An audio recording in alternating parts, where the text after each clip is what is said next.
Pemerintah Kota Semarang menggelar konsultasi publik rancangan awal rencana pembangunan jangka menengah daerah Kota Semarang periode 2025-2029 pada Selasa 18 Maret 2025 di Patra Jasa, Semarang.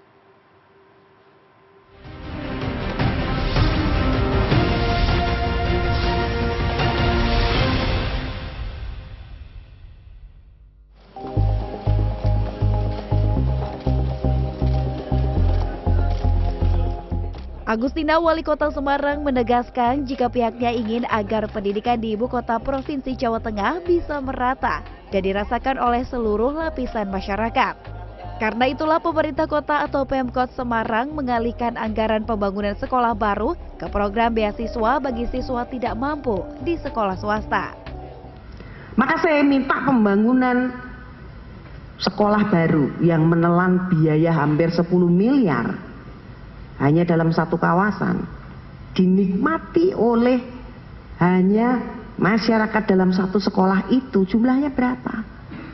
Tetapi kalau ini kita rubah menjadi SPP bagi warga tidak mampu yang bersekolah di swasta, itu pendidikan akan lebih merata, akses mereka untuk mendapatkan pendidikan yang berkualitas juga akan menjadi semakin tinggi.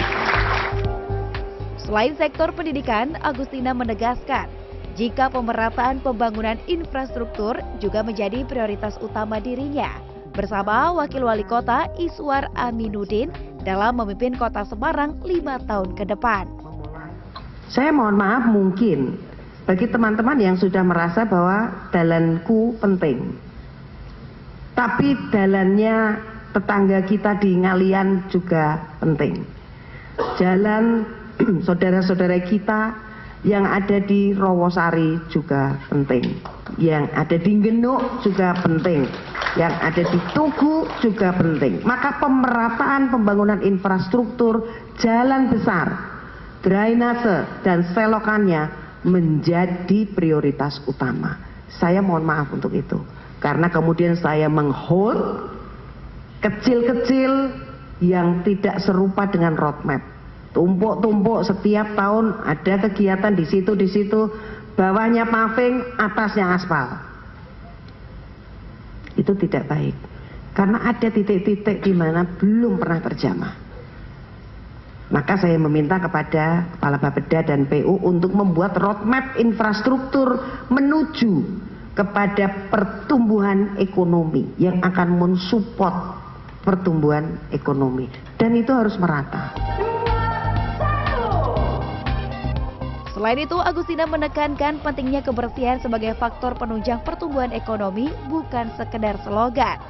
Sisi lain, pariwisata, perdagangan, dan jasa juga berkembang jika kota ini nyaman dan tertata. Oleh karena itu, resik-resik harus menjadi budaya bersama.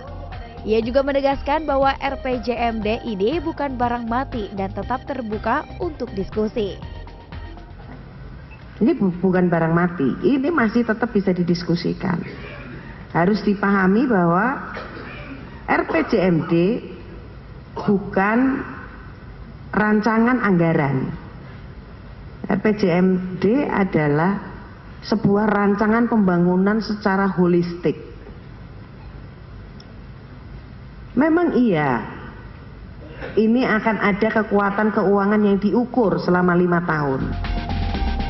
Hasil dari konsultasi publik ini nantinya akan menjadi bahan pertimbangan dalam penyusunan final rancangan awal rencana pembangunan jangka menengah daerah Kota Semarang 2025-2029. Yes.